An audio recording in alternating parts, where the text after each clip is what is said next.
Boa noite, meus amados. Que alegria estar com vocês mais uma vez. Já se tornou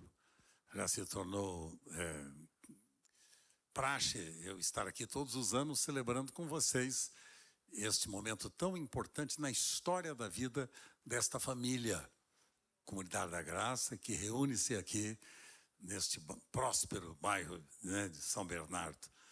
Vocês representam muito para o meu coração, em termos de gratidão, de louvor a Deus pela vida de vocês, pela confiança que vocês têm demonstrado ao longo de todos esses anos, 28 anos de reuniões aqui nesta região, e vocês têm participado, uns desde o princípio, outros um pouquinho mais tarde, mas todos se uniram para a gente ver edificado, acima de tudo, uma igreja-família, vivendo o amor de Cristo, para alcançar o próximo e formar discípulos.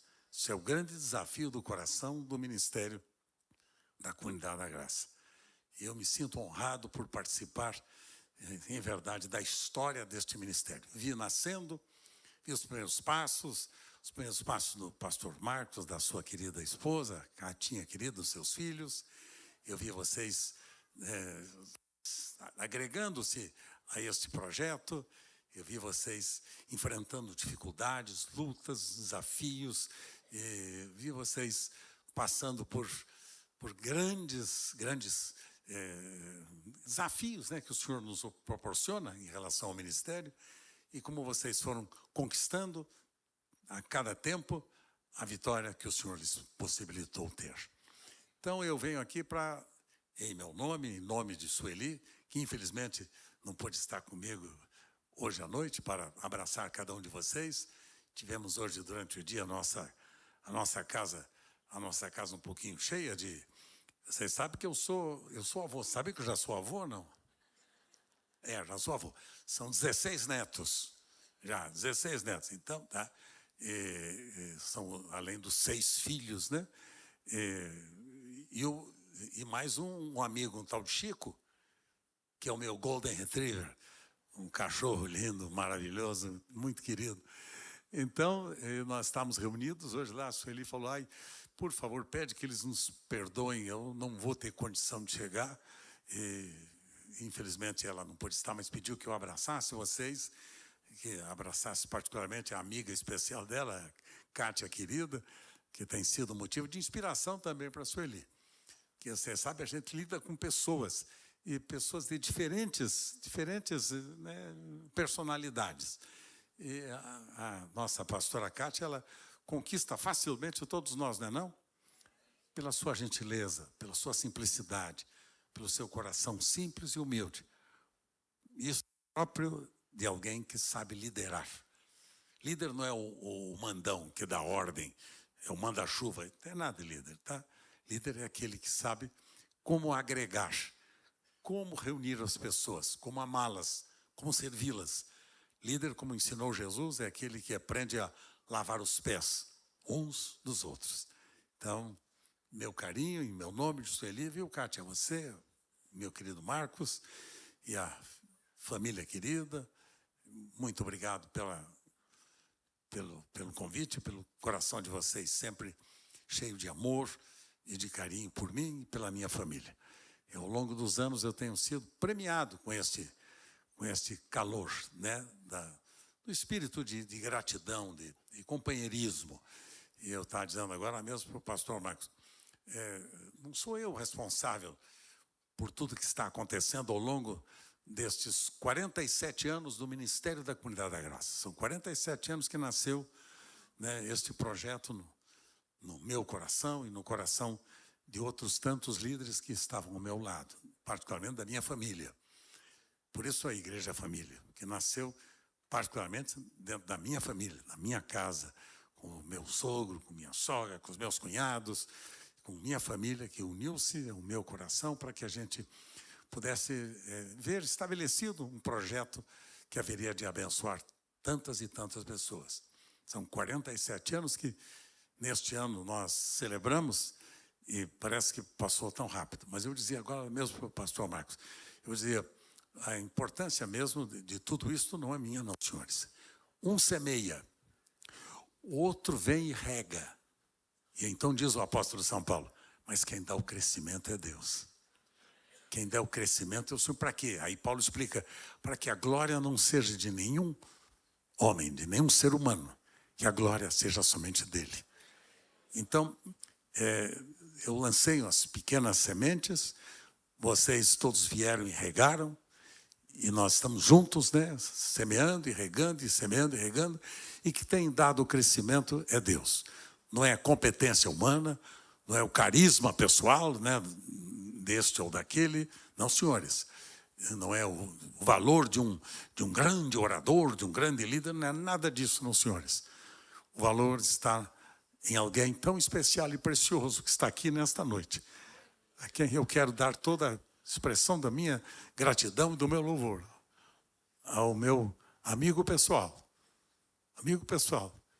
Jesus, meu mestre, discipulador, Senhor da minha vida. É Ele, é Ele, é Ele. É como diz o apóstolo São Paulo, é Cristo em vós, esperança da glória. Então é Ele. E aí Paulo ainda reforça o raciocínio quando ele diz, não sou eu quem vive, mas é Cristo que vive em mim. E a vida que eu agora vivo na carne, vivo-a pela fé do Filho de Deus, o qual me amou e a si mesmo se entregou por mim. Então é Jesus que digno de receber a glória, o louvor e a honra e toda a nossa gratidão. Muito obrigado mais uma vez. E meu companheiro de ministério, um filhão querido, que viria comigo hoje, ele esteve em nossa casa até agora, infelizmente foi chamado para um compromisso urgente, ele teve que sair, é o nosso querido doutor Carlos Alberto Bezerra, que é o pastor da cidade de São Paulo. Eu costumo dizer, né, que eu pastorei a Comunidade da Graça lá em Vila Carrão, né? Mas o nosso querido Carlos Alberto Júnior pastoreia a cidade de São Paulo. Ele é vereador na cidade de São Paulo e como vereador a responsabilidade dele é de cuidar de tanta gente necessitada nessa cidade. E o ministério dele, que está muito voltado para questões sociais, né? Com o secretário de saúde, que ele tem sido aqui no estado de São Paulo, e na cidade particularmente, a visão dele sempre foi assim, nasceu assim.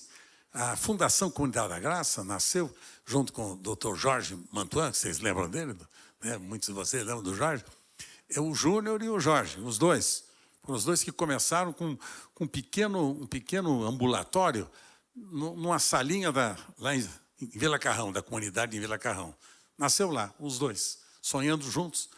E o Júnior estava concluindo medicina na época, e o Jorge já médico. Os dois se uniram e os dois trabalharam para constituir uma fundação que atende em São Paulo, aproximadamente por ano, mais de 1 milhão de pessoas. Vocês vão dizer, nossa, mas como tem tanta gente? Sim, senhores, vocês não imaginam o que tem de gente necessitada. Então, a Fundação Comunidade da Graça, a Rede Comunitar, tem desenvolvido o projeto exatamente em torno de tantas e tantas carências do nosso povo, né? E do povo da cidade de São Paulo. E lá está o nosso, eu costumo dizer, e hoje pela manhã, quando apresentei o Carlos Júnior, que ele pregou lá na sede hoje cedo, eu dizia para o rebanho que estava reunido lá hoje cedo, dizia exatamente isso.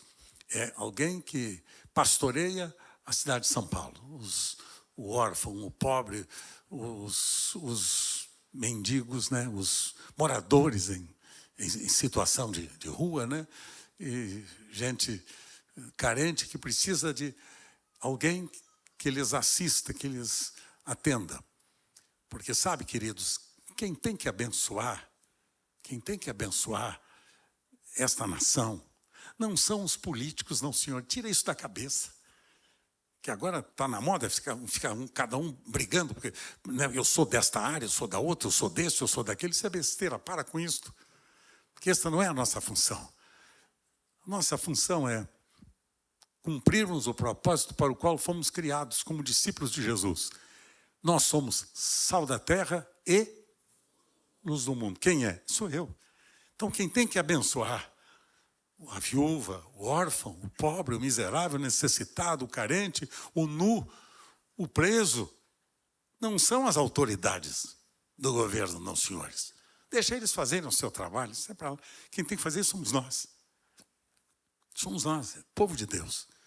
Se vocês notarem, lerem as Escrituras, vocês vão ver que o Senhor, quando veio para estabelecer o seu reino entre nós, ele veio mostrando por onde nós começamos. Onde nós começamos o trabalho? Cuidando de pessoas. E pessoas que têm carências, que têm necessidades, que precisam desse zelo que só nós, como filhos de Deus, podemos expressar. Então não perca tempo com besteira de política, não. Vamos cumprir o projeto para o qual nós fomos constituídos filhos de Deus. Então, por isso que eu hoje cedo dizia isso mesmo, dizia lá na sede, eu dizia exatamente, este é o grande projeto. E abençoarmos a nossa cidade, a nossa nação e todas as nações da terra, por onde o Senhor nos enviar, para que o nome dele seja glorificado. E eu queria só pedir a permissão de passar um videozinho rápido do nosso querido Carlos Alberto Júnior, pastor da cidade de São Paulo, nosso vereador, inclusive, que ele quer abraçar cada um de vocês. Pode ser assim, pessoal? Muito obrigado. Oi, queridos, boa noite, graça e paz. Hoje é a noite de gratidão. Celebrar os 28 anos da nossa comunidade da graça em São Bernardo é celebrar a fidelidade de Deus. A fidelidade na história de uma igreja que, já com quase 3 décadas, tem sido casa, discipulado, acolhimento, testemunho vivo do Evangelho. Mas para mim, essa noite tem um sabor ainda mais especial, porque ela também me leva lá para algumas memórias preciosas, memórias da juventude. De uma caminhada que começou lá atrás, de amizades que o tempo não apagou, só amadureceu. E é por isso que eu quero aqui mandar um abraço carinhoso, mais do que especial, ao pastor Marcos, ao Marcão querido, a Kátia, amigos ainda lá do grupo de juventude. Gente que faz parte da minha história, da minha formação, da minha caminhada com Jesus. E, se isso já não bastasse, essa noite ainda me presenteia com outra emoção. Saber que meu pai está pregando aí, firme, forte, vigoroso. Isso mexe comigo num lugar muito profundo, porque fala do legado, fala da fé transmitida, fala de gerações conectadas pela graça de Deus. Num tempo em que tanta coisa é descartável, gente. Celebrar 28 anos é celebrar a permanência, é celebrar a gente que ficou, gente que serviu, gente que orou, gente que semeou o reino com amor, com fidelidade, com joelhos dobrados. E fica aqui minha gratidão a Deus por essa história e a minha alegria de celebrar esse momento com gente tão querida como vocês. Mesmo não podendo estar aí, eu estou em espírito. Parabéns, comunidade da graça de São Bernardo do Campo. Que Jesus de Nazaré continue sendo o centro de tudo, hoje e sempre. Um beijo especial. Feliz aniversário!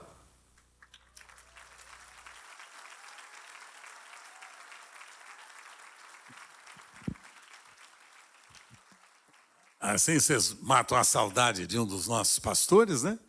E assim vocês aproveitam a lembrança de orar por ele e abençoá-lo. No grande desafio que ele tem de abençoar as famílias da terra. Que o Senhor nos ajude, que o Senhor o capacite em tudo, né? A dar continuidade ao projeto que um dia ele começou entre nós. Hoje eu dizia lá na sede da minha gratidão a Deus, que este ano a gente fala sobre o ano da conectando gerações. Quer dizer, passando o legado para as novas gerações que vão surgindo depois de nós. Então, eu estava lembrando na sede que hoje, no culto da manhã, das 8 horas, a pastora Alessandra, quer dizer, a minha filha, a Alessandra, foi a pré-eletora da reunião da manhã, hoje cedo na sede. Depois, às 10h30, no segundo culto, o Júnior, né? E o Ronaldo Bezerra está lá em Foz do Iguaçu, ontem em Cascavel e hoje em Foz do Iguaçu, exatamente pregando na nossa comunidade, grande comunidade lá em Foz do Iguaçu, num encontro muito especial que eles estão realizando, e o Ronaldo é o preletor daquele encontro. Então, eu estava conversando até com a Sueli, hoje cedo, foi, dá uma olhada, filha querida, o que está acontecendo conosco, com nossa vida. Eu não tenho família perfeita, não, viu? Nem eu sou uma pessoa perfeita. Tenho uma família igual à sua, com as mesmas dificuldades, deficiências, lutas, desafios, igualzinho à sua, tá? E eu falava com o Sueli, dizendo, dá uma olhada com que gratidão ver os nossos filhos reunidos no almoço, tudo, né? Gratidão, né? E ver cada um deles no ministério. E não são eles, agora os netos também. Os netos envolvidos no mesmo projeto, né? Nas 2 escolas que nós temos, de 1º e 2º grau, né? E mais de 1.000 alunos, né? Essas 2 escolas, 1.200 alunos, que são escolas dirigidas pelos nossos filhos. Então, eu fiquei dizendo para a Sueli, toda a nossa gratidão, porque o Senhor foi capaz de usar uma pessoa tão imperfeita como eu e como ela, para dar início a uma família há 62 anos atrás.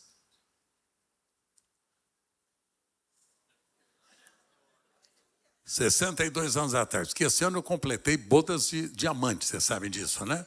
Bodas de diamante, 60 anos de casados. Mas eu falei 62 porque foi um que a Sueli me conheceu, viu, Marco? Igual a sua história, mais ou menos. Um ano de namoro, naquela época ainda tinha noivado, né? Mais um ano de noivado. Hoje em dia já o negócio está, né? Não precisa mais desse protocolo todo, não, né? Você olhou, vamos morar junto? Vamos. Aí demora 2, 3 meses, já deixou de morar junto. Virou uma bagunça desenfreada. Mas naquela época tinha 1 ano de namoro, 1 ano de noivado e 60 anos de casamento. Nossa, passou tão rápido. Voa mesmo, é um conto ligeiro, né? Voou demais. Então, eu falava hoje para a Celina, dá uma olhada. Não tivemos nada perfeito, mas começamos nós 2 juntos, uma mulher temente a Deus, séria, com as verdades da vida cristã, da sua família. Ela me ajudou a constituir a nossa família. Vocês sabem disso, só para quem não me conhece ainda, mas eu tenho 3 filhos naturais, né? E mais outros 3 sobrenaturais, adotivos, né? Os 3, todos eles envolvidos com os projetos de Deus, na Igreja de Deus. 3 deles são pastores, os outros 3 são obreiros do próprio ministério da comunidade. Os netos que vão chegando, eu falei para a Sueli, combati o bom combate, acabei a carreira, guardei a fé.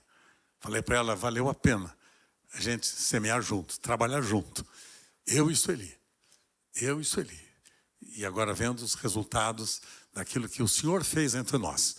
Me ajudou a cuidar da minha família, a abençoá-la e ver eu e minha casa servindo ao Senhor. Para mim é a maior honra que eu poderia obter nessa vida. Ver minha família servindo a Deus. E cada um na sua área, na sua atividade, e servindo a vocês, cuidando de vocês, ao lado de gente amiga como o pastor Marcos e a Kátia, querida, seus filhos amados, e cada um de vocês, líderes, pastores, obreiros, missionários deste projeto. Muito obrigado. Obrigado pela honra que vocês me dão de eu poder servi-los, que espero até o último dia da minha vida. Tá? Daqui a alguns dias eu vou completar 83 anos de idade. 8.3, está entendendo? E estou pensando em ir até os 120. O que vocês acham? Hã? Porque eu estou sem pressa, está entendendo? Sem pressa. Se alguém precisar, por exemplo, daquela minha senha, eu estou passando a senha para quem precisar. Pastor, eu estou querendo agora antecipar a minha ida. Vai que é a tua, Manu. Vai que é a tua. Pega a minha senha aqui, porque eu estou pensando em ir até os 120. O que vocês acham? Eu estava olhando hoje a escritura. Josué, por exemplo, Josué foi a 110. Eu estou pensando em passar Josué aí. E lá com Abraão, 120 ou mais, né? Porque a vida cristã, para mim, é a maior alegria que alguém poderia experimentar. A vida cristã, para mim, é ser útil, é abençoar pessoas, é cuidar de pessoas, é amar e servir as pessoas. Isso é vida cristã. Alguém perguntou para mim, Carlos Alberto, você não vai se aposentar? Eu disse, como assim? Eu já estou aposentado.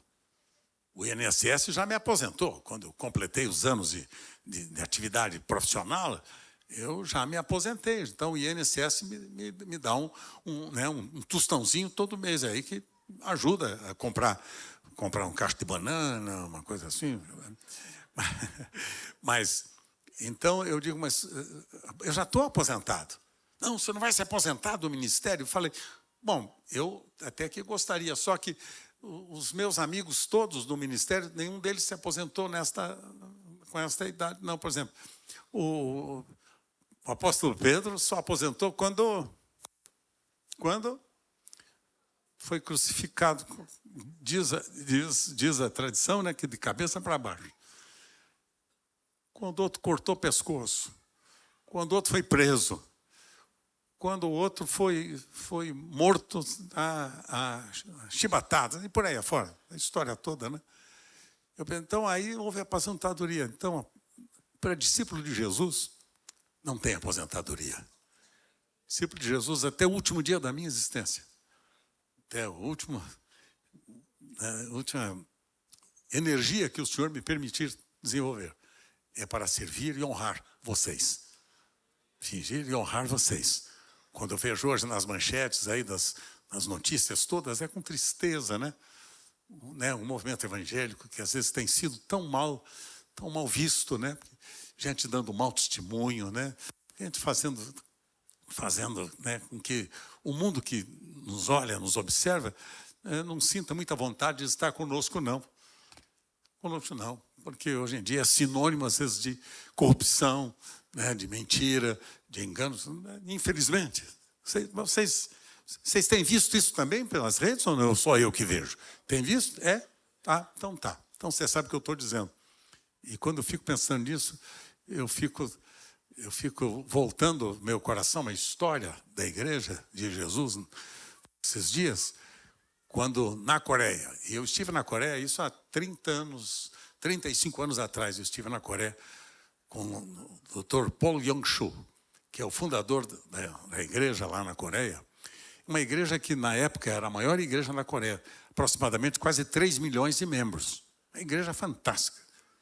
Eu estive lá, estive num monte de oração lá na Coreia, onde a igreja se reunia para orar, uma coisa fantástica, linda, linda a história. E o Paul Yong-soo, uma determinada oportunidade, disse o seguinte, né, e falou isso publicamente, eu estava na reunião quando ele mencionou o que eu vou falar para vocês. Ele disse, eu estou muito decepcionado com os evangélicos coreanos, porque ele dizia, a igreja evangélica na Coreia cresceu, mas a corrupção na nação coreana aumentou. A corrupção na nação coreana aumentou. Violência, feminicídio, roubos, depravação moral e todo tipo. Ele dizia, a depravação na nação coreana aumentou e o número de evangélicos aumentou. Onde está a coerência nisto? Se nós somos o sal da terra e a luz do mundo, onde está esse sal? Onde está esta luz? Por isso, quando eu venho dizer que no Brasil o número de evangélicos aumentou, e eu tenho visto essas manchetes todas falando a nosso respeito de maneira tão depreciativa, e fico pensando, o senhor está repetindo o mesmo fato aqui da Coreia. Nós somos hoje um grupo grande de evangélicos e a corrupção aumentou. O número de mortes, né, que vocês têm visto, a violência, feminicídio, morte, né, de mulheres, coisa louca, né? Roubo, assassinato. Hoje em dia não se pode mais sair na rua nem com anel, nem com relógio. Eu só coloquei o anel e o relógio para vir aqui, porque sei que o Eduardo que me trouxe ia me trazer seguro. Porque não dá para sair na rua com uma joia. Não dá. Hoje em dia todo mundo fica preocupado. E eu fico pensando, aonde está o sal? Onde está a luz? Onde estamos nós, os discípulos de Jesus? Gente que deveria fazer diferença. pela seu caráter ilibado, né? Pela sua dignidade moral. Aonde estamos nós, pessoal? Estamos nos reunindo para ouvir discursos? Ouvir discursos? É para isso que nós nos reunimos? Ouvimos os discursos e não muda nada. A família continua igual. O marido continua traindo a esposa continua mentindo para o marido, os filhos desonrando os pais desonrando os filhos. Esta é a realidade da sociedade atual e como nós estamos vivendo. E eu fico pensando, onde estou eu? Dentro da minha casa sou eu o melhor esposo? Sou eu o melhor pai?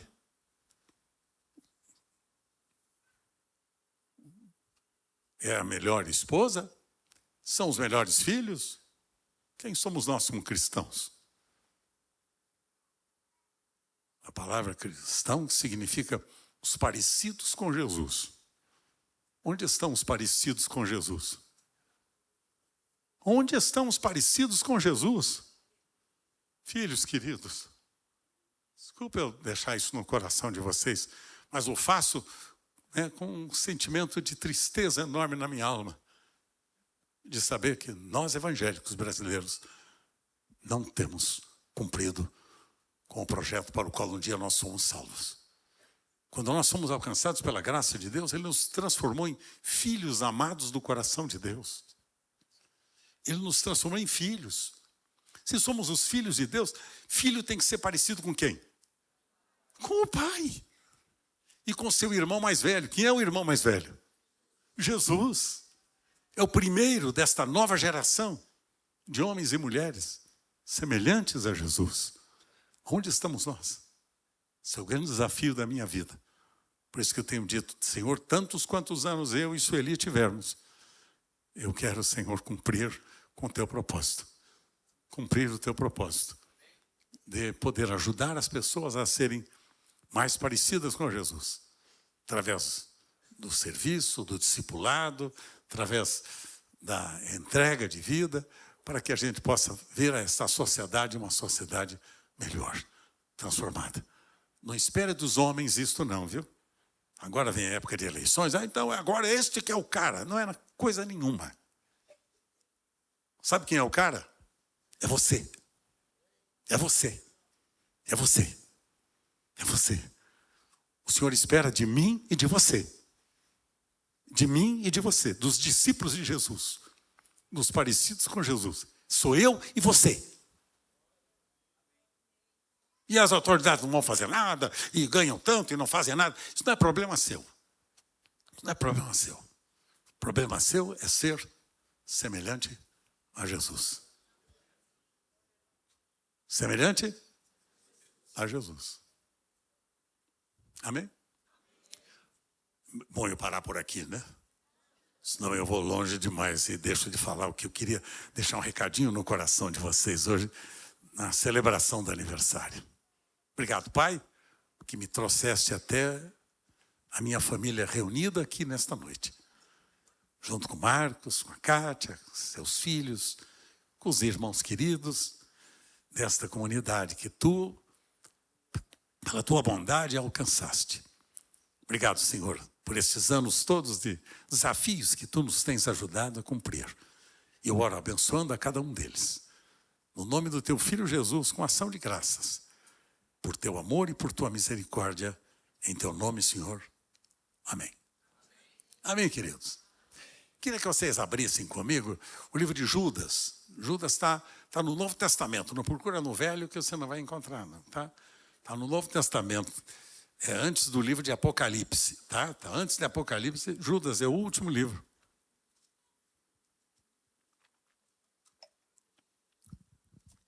E esta carta do nosso querido condiscípulo Judas é uma carta para mim tão especial, tão preciosa, porque ela me faz lembrar, logo no seu primeiro texto, no seu primeiro verso, me faz lembrar de três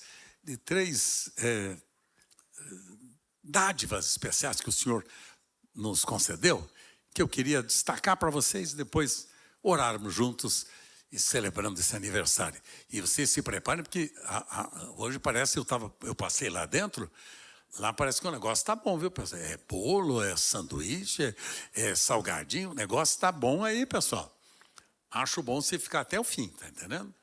É o fim, porque o negócio vai abençoar muito você. Mas preste atenção, o verso primeiro e o segundo do único capítulo desta carta do nosso querido apóstolo Judas, servo de Jesus, irmão de Tiago, presumivelmente era também irmão de Jesus. Então, começa assim: Judas, servo de Jesus Cristo e irmão de Tiago, aos chamados, amados em Deus Pai e guardados em Jesus Cristo. Misericórdia, a paz e o amor vos sejam multiplicados. Amém? Só aí.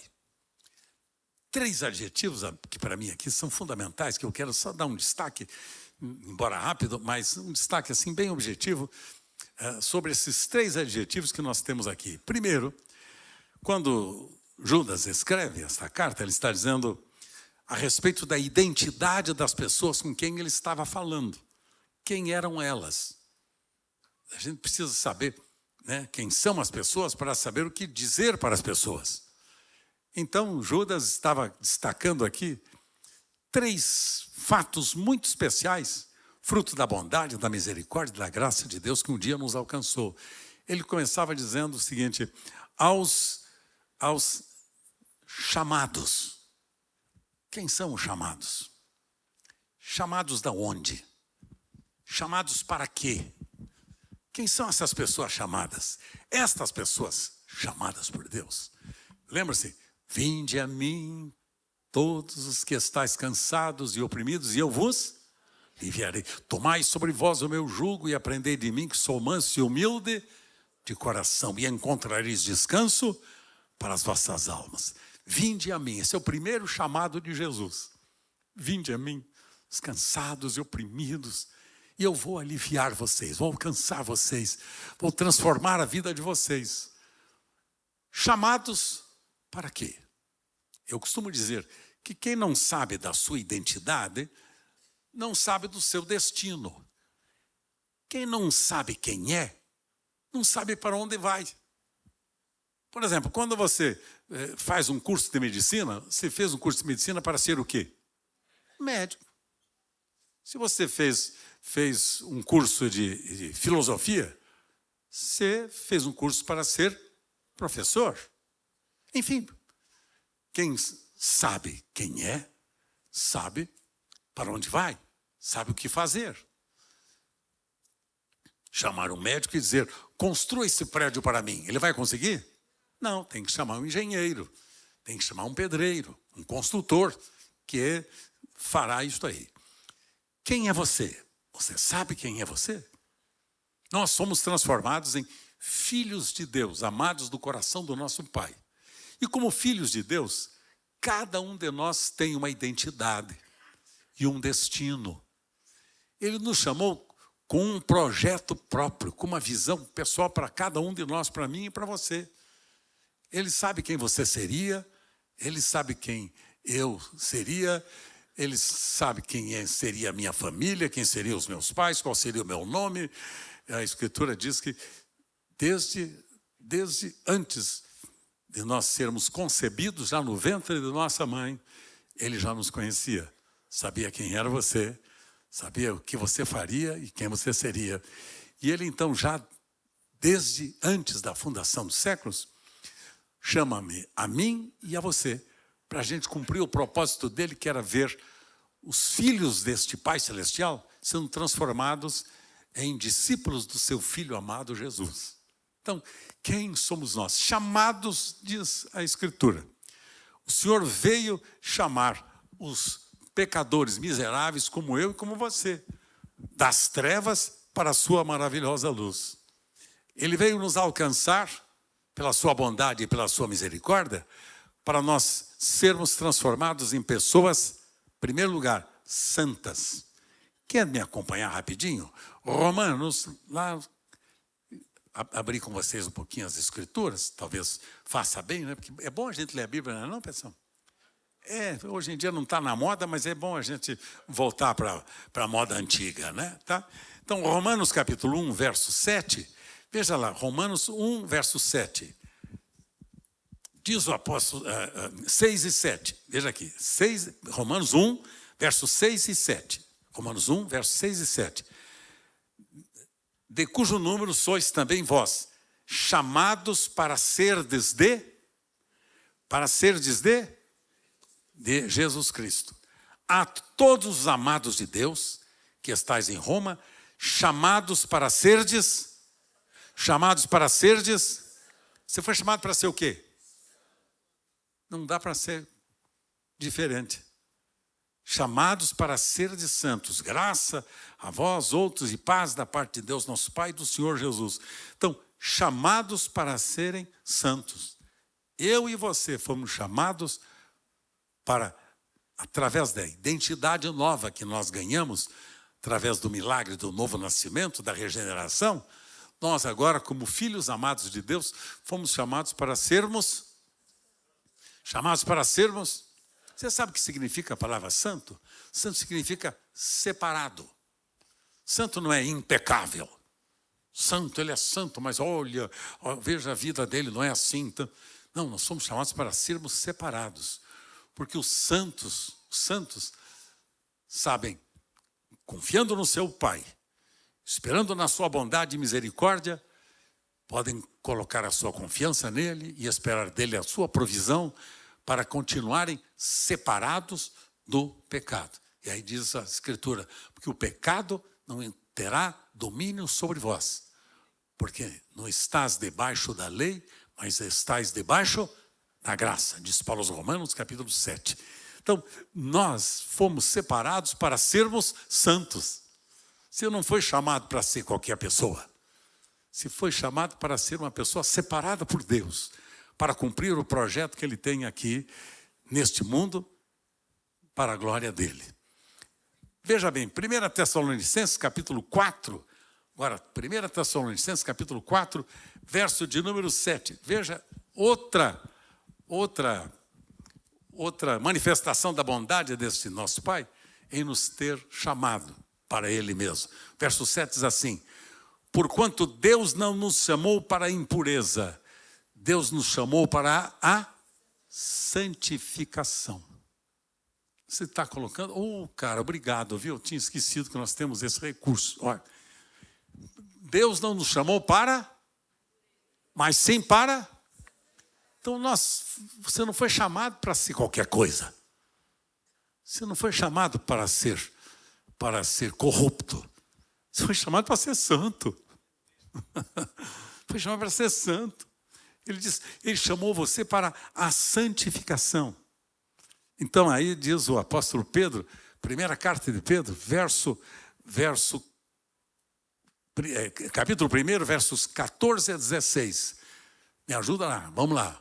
1 de Pedro, de 14 a 16.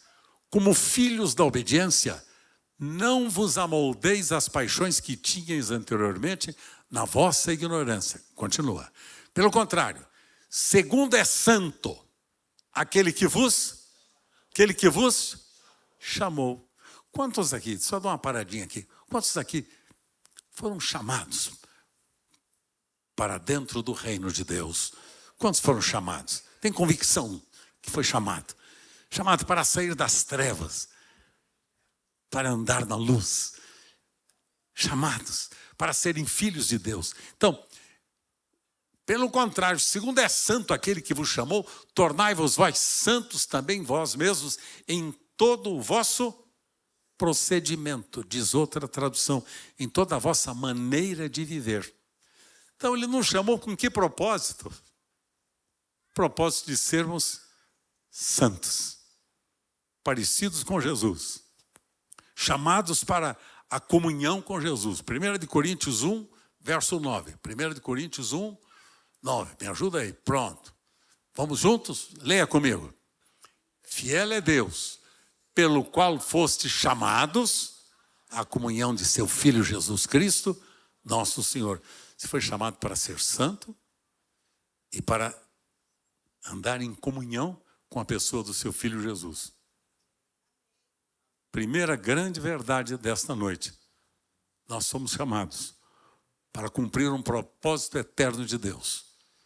De sermos santos, de andarmos em justiça e santidade, de vivermos nesta verdade e em amor, e de cumprirmos com o propósito daquele que nos chamou das trevas para a sua maravilhosa luz. Você foi chamado e você ouviu. Quantos aqui ouviram o chamado do Senhor? Levante a mão. Aquele dia memorável da sua decisão.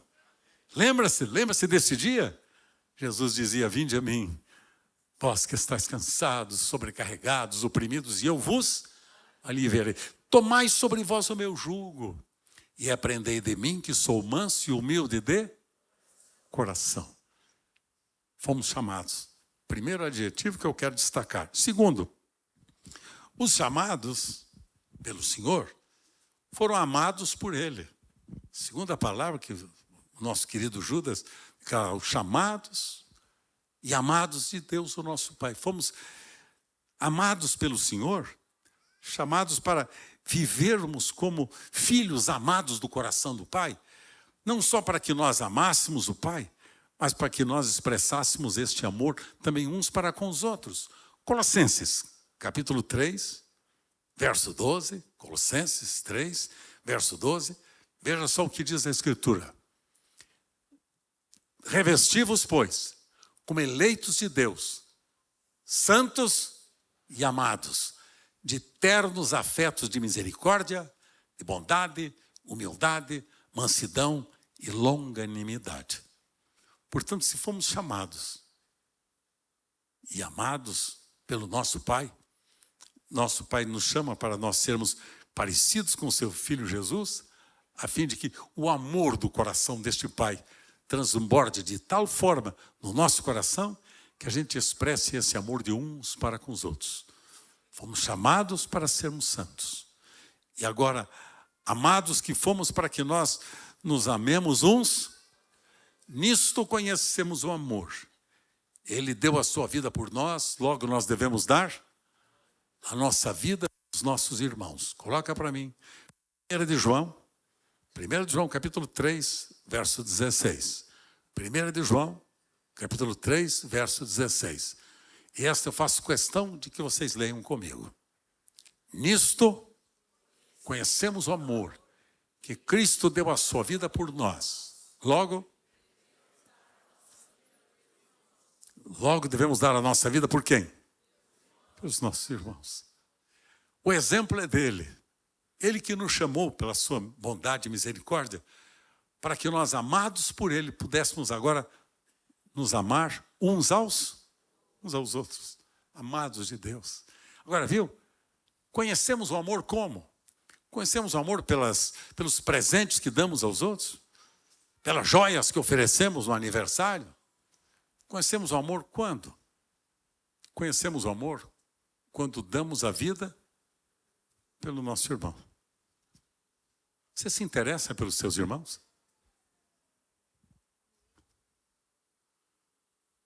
Fiquei mesmo sensibilizado quando o pastor Marcos me falou do falecimento da mãe de um dos nossos pastores deste ministério. E ele falava com tanto sentimento. Um sentimento de perda do irmão. Ele se identificava com a perda deste irmão, né, em relação à sua família, à sua mãe, que ele queria também. A gente se importa com as situações dos nossos irmãos?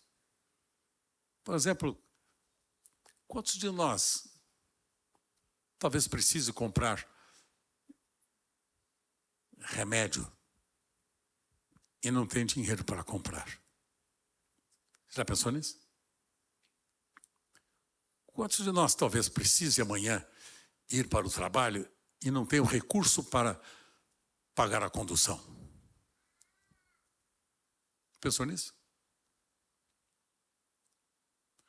Quantos de nós agora, chegando o inverno, vê o vizinho do lado não tendo um cobertor para agasalhar-se? Você se importa com isso ou não? Nós somos chamados para sermos a família de Deus neste mundo. Chamados para sermos filhos de Deus santos, como vocês leram comigo. E esta expressão da vida de santidade se manifesta através do serviço que nós prestamos uns aos outros. Nisto conhecemos o amor. Ele deu a sua vida por nós. Logo nós devemos dar a nossa vida para os nossos irmãos. Quero saber se lhe preocupa por acaso a sua esposa ferida, seu esposo machucado, seus filhos entristecidos. Se importa com isso? Você se importa com os vizinhos sem paz, sem saúde, sem ânimo para viver a vida? Você se importa com isso ou não? A vida vai no vamos ver. De qualquer jeito que der, vai. Você se importa com isso? O amor é conhecido não pelas confissões lindas e maravilhosas que fazemos. Oh, irmãos, amo tanto vocês. Tá. Jesus disse, então aprenda a fazer uma coisa. Lave os pés. Lave os pés dos seus irmãos. Chama os seus discípulos, no contexto da ceia, e ele dá o exemplo, lavando-lhes os pés. E depois ele diz assim, como eu fiz com vocês, lavando-lhes os pés, agora façam isto uns aos outros. Talvez aquela esposa aqui triste, talvez aquele marido vivendo dramas pessoais na sua vida financeira, econômica, material. Você já pensou nisso? Que a gente às vezes senta-se aqui neste lugar, ao lado de alguém, que o Senhor gostaria que nós fôssemos instrumentos para abençoá-los. E a gente, às vezes, não sabe nem o nome da pessoa. Ou então a gente só conhece a nuca. Só conhece a nuca. Ou o penteado que ela faz. Ou o casaco que ela usa. A gente não é capaz de olhar nos seus olhos. Olhar nos seus olhos e dizer, em que posso lhe servir, meu irmão? Onde está a sua dor? Há alguma tristeza no seu coração que eu possa servi-lo? Que eu possa ajudá-lo? Isso é discipulado autêntico. Discipulado não é discipulado. Não é discipulado. O discipulado é cuidar de pessoas. É amar e servir pessoas. É sentir as dores das pessoas. Esta é a igreja de Jesus, pessoal. Esta é a igreja de Jesus, pessoal. Isso que eu estou falando para vocês aqui, vocês não vão ouvir em outros lugares, não, senhores. Hoje em dia as pessoas estão mais interessadas com grandes programações fantásticas. Grandes programações fantásticas. Grandes oradores. Maravilhosos programas. Fantásticos programas. Muitas festas. A palavra de Deus abandonada. Um grupo de pastores que eu fui convidado para ministrar, agora, final do ano passado, eram 400 pastores, líderes de vários ministérios. E um dos pastores me chamou, o líder do trabalho me chamou e disse, Carlos Alberto, você foi ordenado ao ministério pastoral há mais de 60 anos. Nessas 6 décadas de ordenação pastoral, qual foi a década que você achou que a igreja cristã não vai tão bem? Qual foi a pior época da igreja? Eu disse para ele, de pronto, eu disse, agora, nesse exato momento, nesta década, porque infelizmente a igreja de Jesus não ouve mais Bíblia. E eu disse para eles, a igreja abandonou a Bíblia. Não se estuda mais a Bíblia. Não se lê mais as Escrituras. Eu ainda sou da antiga geração que fazia questão de trazer a Bíblia para fazer o que eu faço. Depois, se quiser ver a minha Bíblia aqui, vê o que eu faço com a minha Bíblia. Toda vez que eu ouço alguém ensinando, eu anoto. Eu anoto. Cada vez que eu vou fazer a minha devocional, eu grifo no papel. Eu gosto mais de papel, porque o smartphone é muito legalzinho, mas o smartphone deixa a gente preguiçoso. Desculpe, é moderno, mas o smartphone, o telefoninho celular, deixa a gente preguiçoso. A gente não anota. E sabe quem está sendo prejudicado com isso? Os jovens. A nossa juventude, que é muito voltada para as telinhas, nossa juventude não tem mais Bíblia de papel. Eu queria saber como é que nós fazemos a nossa devocional. Tempo de devocional. Quando nós lemos e anotamos. Nosso tempo de oração. Tempo de oração. Onde está o nosso tempo de oração? A Igreja de Jesus, filhos queridos, precisa ser parecida com o projeto para o qual ela foi criada. Uma igreja de santos e santas, parecidas com o Santo Jesus. Desculpa eu falar assim com vocês, no dia do aniversário, mas faço isso como uma oferta de presente a vocês. Dizer para vocês, voltem às Escrituras, leiam a palavra. Cadê a sua Bíblia, rapaz? Essa geração não tem mais Bíblia. Pode notar. Não, mas o tema ficou em casa. Desculpe eu usar tá? Com meu carinho por você, viu, cara? Mas traga a sua Bíblia. Vai fazer bem. Né, amigão? Mas é o problema dessa geração.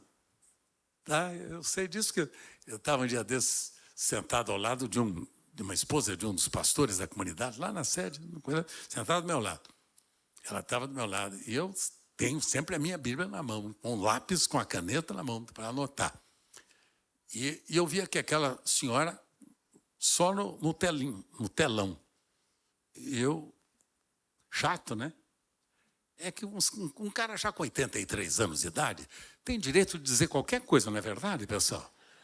Qualquer coisa. Não. E as pessoas pensam assim, viu só, que homem sábio. Nossa, que sabedoria, hein, Marco? 83 anos de idade, esse cara é sábio demais, que coisa fantástica. É um dos argumentos que pode usar. Ou então pode dizer, tadinho dele, já está esclerosado mesmo. O cara já está esclerosado mesmo, é da geração antiga. Deixa ele falar o que ele quiser. Então tá, então eu falo o que eu quero. Mas eu dizia para aquele grupo de pastores, 400 pastores, eu disse, onde está a Bíblia de vocês? Porque a turma reunida, se tivesse uma meia dúzia com a Bíblia na mão, era muito. Pastores. Uma reunião de pastores. Como eu estou com 83 anos, eu digo o que eu bem quiser. E se não gostou, amados, amemo-nos uns aos outros. Mas, por fim, terceiro adjetivo aqui do texto que nós lemos para vocês. Aos chamados, amados, e agora, esses chamados e amados são guardados por Deus, o nosso Pai. Colossenses capítulo 3, verso 3. Veja onde estão esses que foram chamados e são amados do coração do Pai. Veja onde o Pai os colocou. Vejam bem vocês. Colossenses capítulo 3, verso 3. Vamos lá. Vamos juntos? Porque morrestes e a vossa vida está oculta juntamente com Cristo em Deus. Onde você está? Onde você está? O que diz a Escritura? Que a sua vida está juntamente com Cristo em Deus. Primeiro é juntamente com Cristo em Deus. Porque morrestes, quando nós cremos na nossa morte juntamente com Cristo, que fomos crucificados com Ele, nós morremos para o pecado, Morremos para a iniquidade, morremos para a escravidão, morremos para o nosso velho homem, morremos para o inferno e o diabo, morremos. E agora os que morreram juntamente com Cristo, com ele também foram crucificados. Desculpa, foram ressuscitados. Os que foram crucificados com ele, agora foram ressuscitados com ele também, para estar em que lugar? A vossa vida está escondida juntamente com Cristo em Deus. Pergunto-lhe, quando é que o diabo pode pôr a mão em você? Quando ele põe a mão em você? E você já viu crente com medo do diabo? Não, eu já vi. Nossa, crente com medo do diabo, porque como não conhece o lugar que Deus o colocou, fica com medo, com medo de azar, de medo de passar embaixo da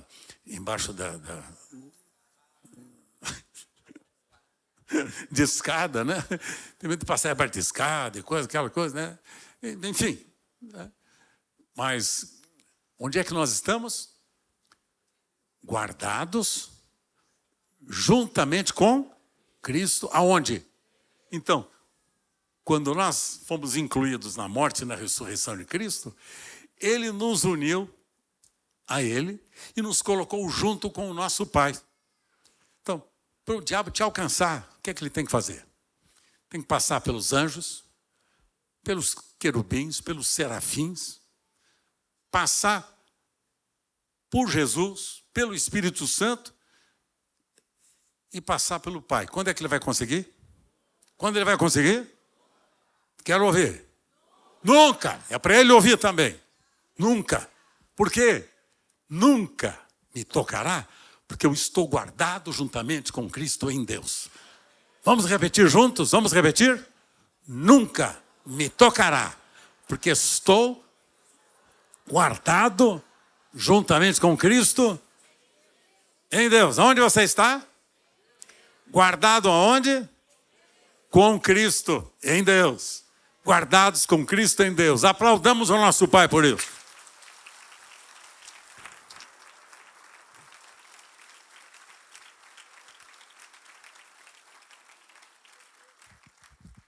Amém, meus queridos? Amém, queridos?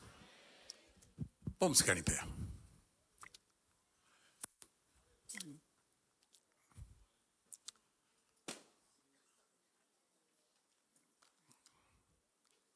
Não esqueça dos 3 adjetivos desta noite que o nosso querido apóstolo Judas deixa para mim e para você.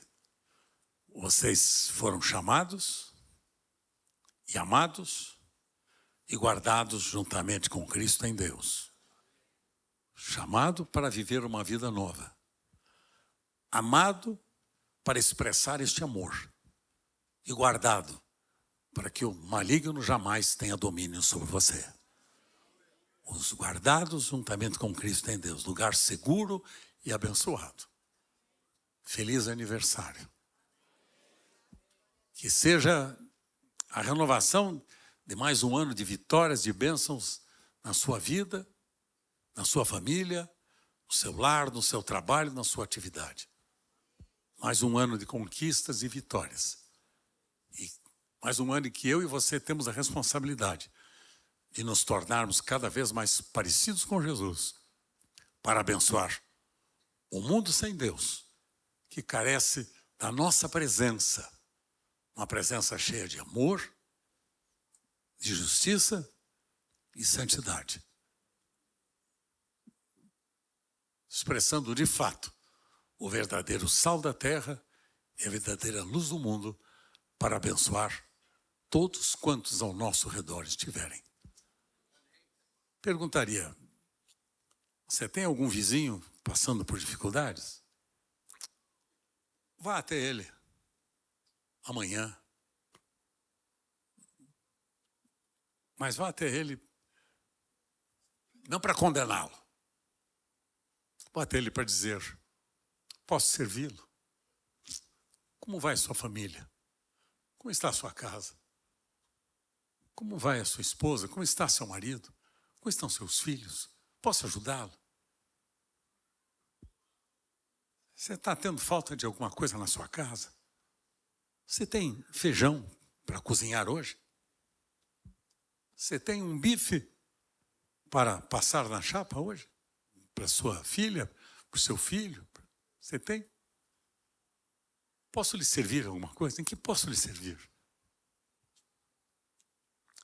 Comece aqui com os irmãos, os domésticos na fé. E depois, cuide daqueles que o Senhor tem lhe dado, para que você cuide, ame e sirva. Porque em ti serão benditas todas as famílias da terra. Juntos? Em ti serão benditas todas as famílias da terra. Amém? Põe as tuas mãos no seu coração. Pense naquilo que o Senhor nos disse nesta hora. Pense no que o Senhor nos lembrou nesta hora. E diga para o Senhor agora do seu compromisso de servi-lo, de honrá-lo, de amá-lo, amando, servindo e cuidando das pessoas. Ô Paizinho querido, traz à nossa memória aqueles que estão passando por lutas, crises ou necessidades. E leva-nos, Senhor, a abençoar as famílias da terra. Tanto quanto nós um dia fomos chamados, amados por Ti e guardados em Ti, Senhor, que outros tantos que não Te conhecem possam experimentar este milagre. Usa-me para isto, Pai querido. Usa-me para eu abençoar, cumprindo assim com Teu projeto, com Teu propósito. Derrama Teu amor no meu coração, Senhor, para que eu possa amar e servir as pessoas como somente Tu podes fazer. Usa-me, Senhor, como luz e como sal nesta terra tão necessitada. E faz de mim um instrumento da Tua vontade. Instrumento que cumpra com os Teus projetos. E que veja o Teu nome sendo glorificado em tudo. E pedimos ao Pai querido que nos perdoes. Nos perdoes dos nossos pecados da negligência, da indiferença, do egoísmo, Senhor. Perdoa a gente, Senhor. Perdoa a gente por não se preocupar com o órfão, com o pobre, com o necessitado, com o enfermo, com o enlutado, com o triste. Nos leve, Senhor, a abençoar aqueles que precisam tanto de Ti nesta geração. E em Teu nome, Senhor, eu oro, abençoando este rebanho e mais este ano de vida para a Tua glória, Senhor. Amém?